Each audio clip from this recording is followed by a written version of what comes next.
All right, as promised, today I'm going to talk about, and this hopefully will be shorter, but I realized why game reviews aren't working the way they should. And if you like this sort of deep dive that is sort of esoteric and not necessarily right, it's just musing in public, which is always dangerous, but hey, I gotta be me. Help support this channel, become a monthly patron, patreon.com/LeannaK. So, I had this epiphany while I was like making the bed.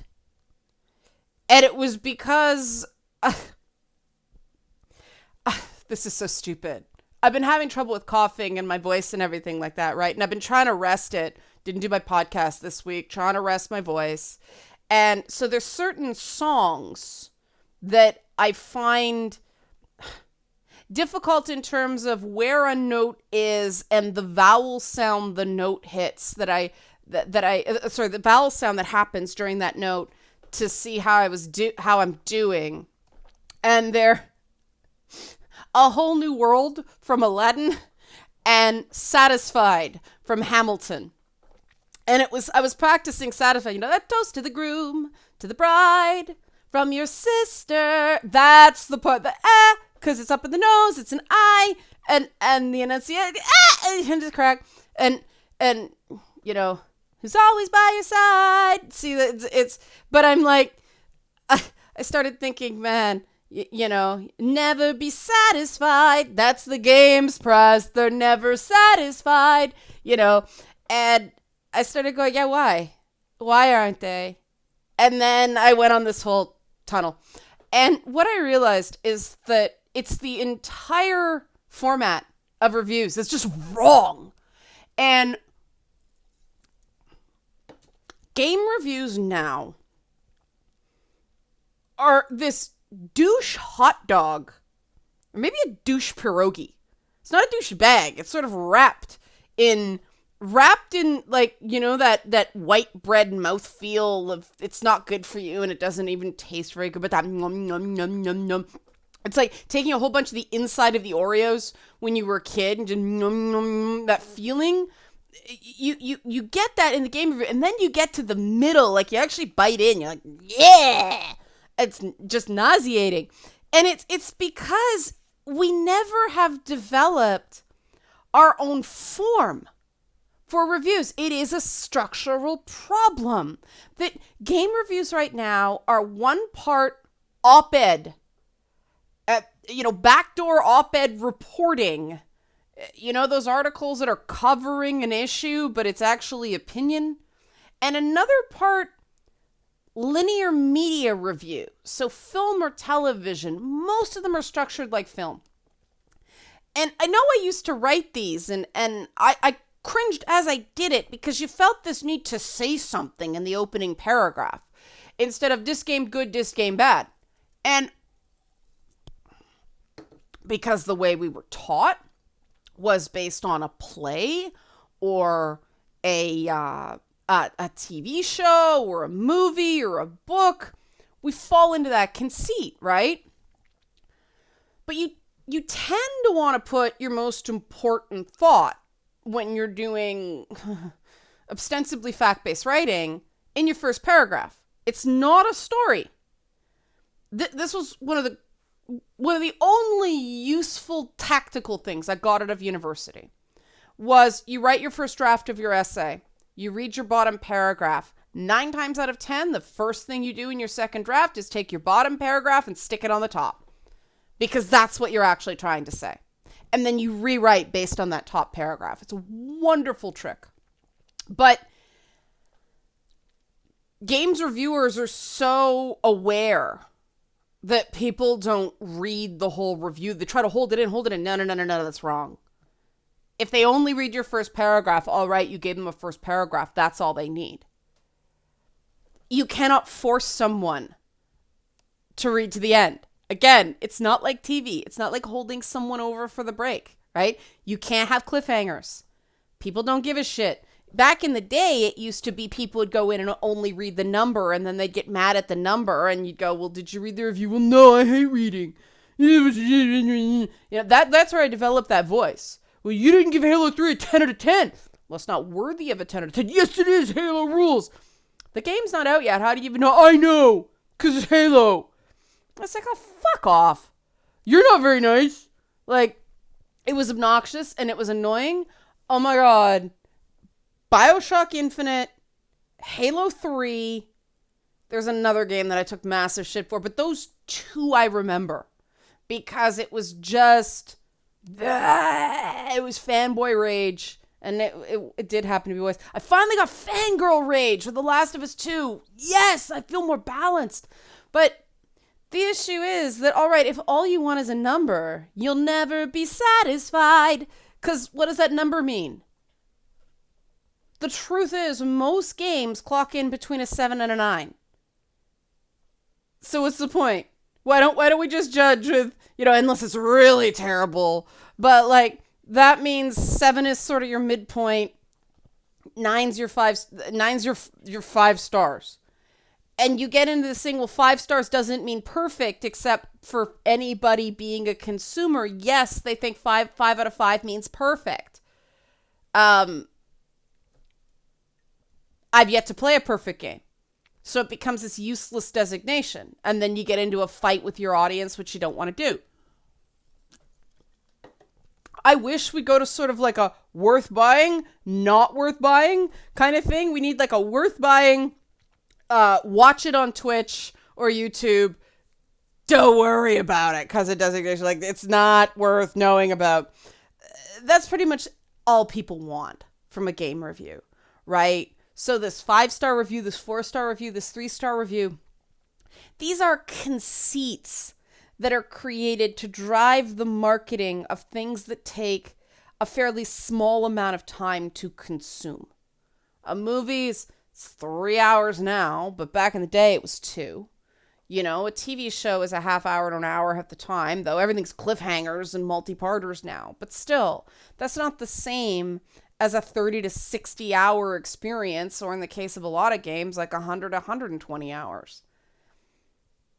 We need a format that encapsulates what that journey's like, which is, quite frankly, more like embedded reporting, which obviously nobody with those skills, except me, because I don't want to work in TV, brings to the table in games. There aren't very many 40-year-old game pundits out there, outside of, certain people at Polygon and Kotaku that don't like talking about how old they are.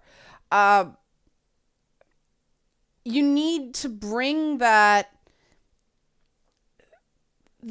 experience, but people can't wait around to bring up that to build that experience, because games writing still pays like shit. And that's another structural problem. If you want better games writing, you have to be willing to pay for it somehow.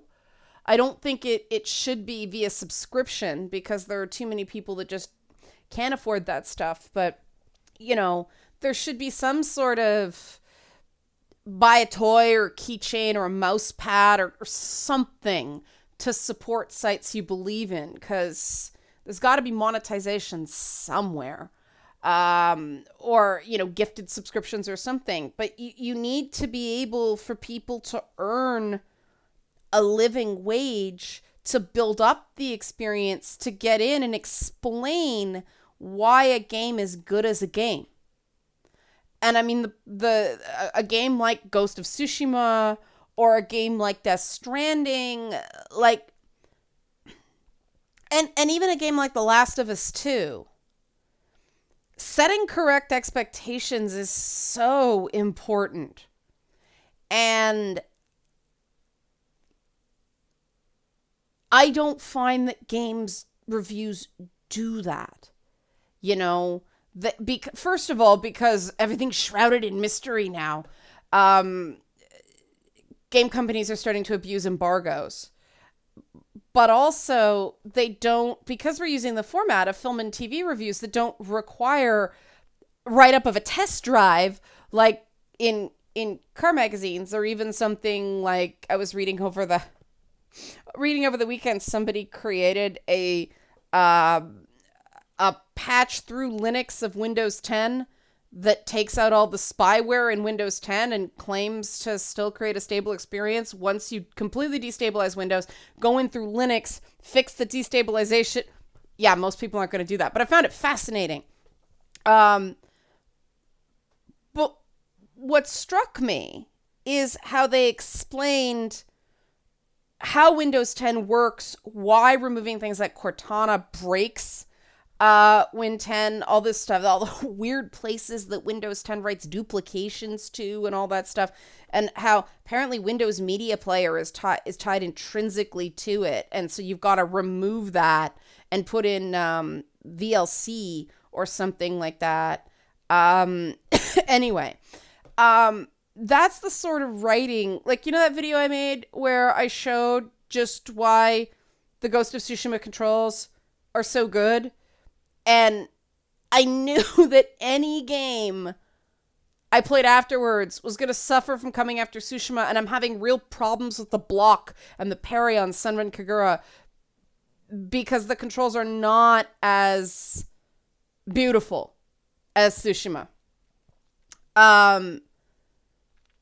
But just the way all the bows were here, because it's the bow, and anything that was melee tied was here because, it just made so much sense. It was so beautiful. It was so amazingly designed.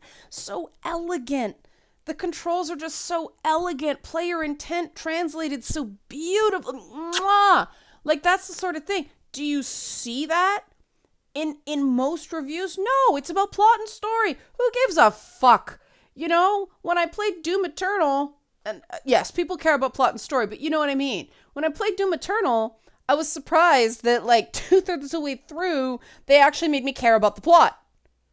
But the plot was optional. You had to read it because they know most people just want to blaze through those things and just like destroy, rip and tear until it is done, right? And that was super fun too.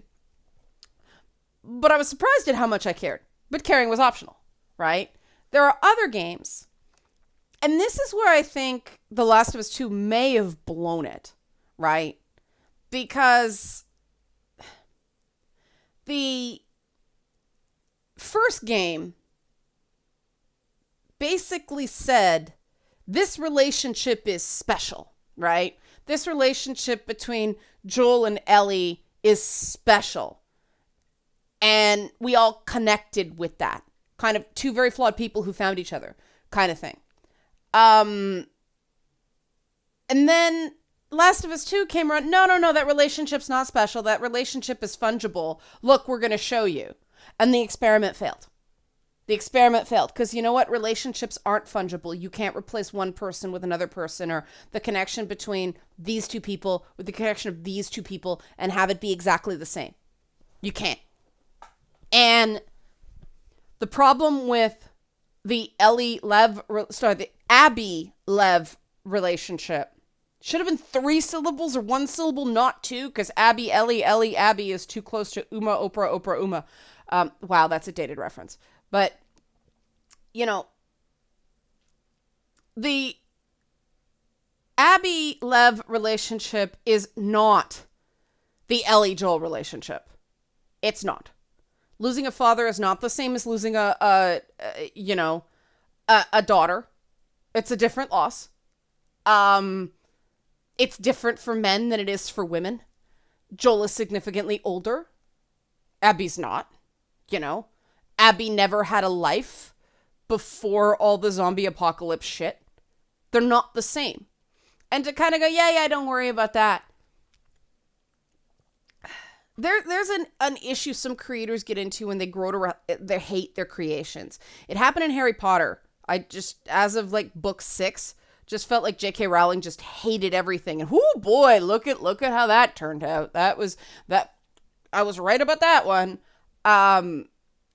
But there's a feeling of that as Joel's story's over. How do you just determine that a story that meant as much as it did to so many people was just over? How do you have the right to decide that? That's the height of arrogance. Okay, that portion of his life is over. But that feels like some like self-hating, like internalized misandry shit to me. Because, like, that thing of, oh, yeah, when a guy hits, 50, that's it. Useless. Want him young. Everyone over the hill. That kind of, fuck that. Forget it. If you can't figure out what to do next with your characters, that's a flaw on you as a creator, not the problem with the character. And if you can't figure it out, find someone who can, because holy crap, you can't just break a relationship like that because, the story's done. That's what was wrong with the game. It was a fundamentals issue of the way it didn't respect its fundamentals. And a lot of game reviews are the same. Game reviews come from a place of intense self-loathing because the whole process of being a reviewer is a process of being shit on. You have to constantly beg the game companies to pay attention to you and get kind of crapped on a lot, and always know that there's a chance they could yank your access at any time. How could you possibly enjoy a game the way somebody who's bought it is going to enjoy it through a process that demeaning? Like, the whole process is broken, but then they get in. And then a game reviewer wants to be a writer, right? The same way game writers want to be writers. And game writing is not like writing a movie. It's not like writing a book. It's not like writing a TV show. I like it way better because I don't have to settle on an ending. But you do, but you know what I mean? Like, there are certain times of, I don't have to pick what happens here. I can let the player pick. I love it. Other people don't. They want to have this control. And when you go through writing courses, oh God, you get lectured with, you're not persuading. Writing is to persuade. No, that's wrong. That is the biggest fallacy you're taught in writing. You do not write to persuade. You write to inform and you write to inspire. You cannot help if you persuade. And because you can't really persuade fairly, I mean, that's fucking propaganda territory. But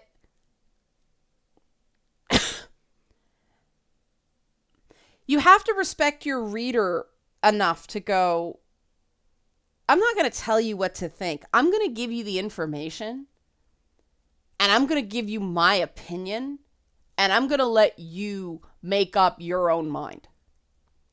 And I think that when you respect a potential buyer, I don't call them consumers the way other people do, because it's not about consumption.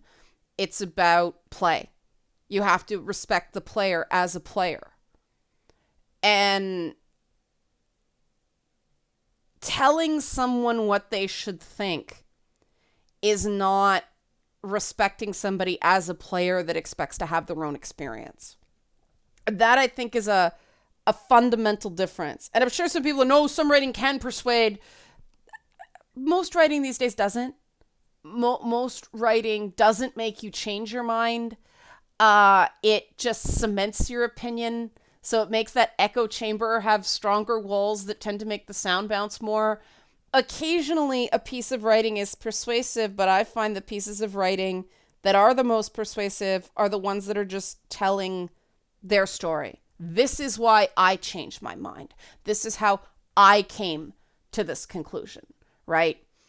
And the thing about Ghost of Tsushima that I found so great is it doesn't force feed you a morality that the game is telling you something's right or wrong. Jin's uncle has one moral code. Yuna has another moral code. Masako has her own. It involves murder a lot of the time. Well, killing. It's revenge. But, Jin you can choose to have him kind of go more the way Yuna thinks with those shortcomings, the way the uncle thinks with his shortcomings. And then there's a choice at the end of the game you have to make based on what your experience was. And people are calling it a good ending, a bad ending, and I don't think that does it justice. It's the white ending and the red ending. And the color imagery is so amazing in that moment. I won't say what it is because that's what worked. It wasn't chastising the player for making a particular choice, but it was giving the player a different payoff, a different response, a different bit of feedback based on that choice. And it was interesting because of the structure of kind of railroading decision making to that point, other than outside of dialogue, and what it sort of said about traditionalism and those sort of feudal systems by way of fakey movie, you know? But then after all that doing what you're told, you finally have to make a choice with consequences and with meaning. And I thought that worked in that case. I thought it sort of matched Jin's reactive journey, said something, but allowed the player to kind of keep their own mind and be an entity that informed Jin's decisions. But Jin is a defined character, in a way that he should be in a third-person game. And it's that kind of priming the experience of this is the kind of experience you're going to have. Not here's the plot. It's here's the kind of experience you're going to have. I describe the Uncharted games as they're interactive movies. You're the stunt coordinator on those movies. So you don't have any say over the script. You don't have any say over the actors. You get to decide how the fights go. If you're good with that, you're going to really like those games. Some people don't. Some people want more meaningful choice. You're not going to get that from Uncharted games, right? All you do is control the movement. And that's not right or wrong. So that's a bad game. No, it's not. It's a different type of game. And it's that's a bad game that results everything in being open world. Because the minute you put something in a tunnel or have linear progression, some people freak out. Because our game review system doesn't prepare people for different experiences without judgment. It creates a hierarchy of experience, which is wrong. I mean, no sports network would be, well, I'm going to show my bias right now, okay? Well, okay, basketball's here, and then baseball, and then hockey, and then football. Well, okay, CFL, hockey, NFL, and then everything else is beneath. That's nonsense. This is ridiculous. Like, how do you say that hockey's better or worse than basketball? I maintain a game where they score like 100 points is way more exciting than a game they score like 4 points, but that's just me. Go Raptors. No, of course not. It's a different type of game. That's the whole point. For people now who want to fight me on hockey is better than basketball, you have missed the point. You've missed the point. And that's what I'm going to talk about tomorrow. But I hope you enjoyed this. Help support this channel. Become a monthly patron. Patreon.com/LeannaK. Thanks for watching.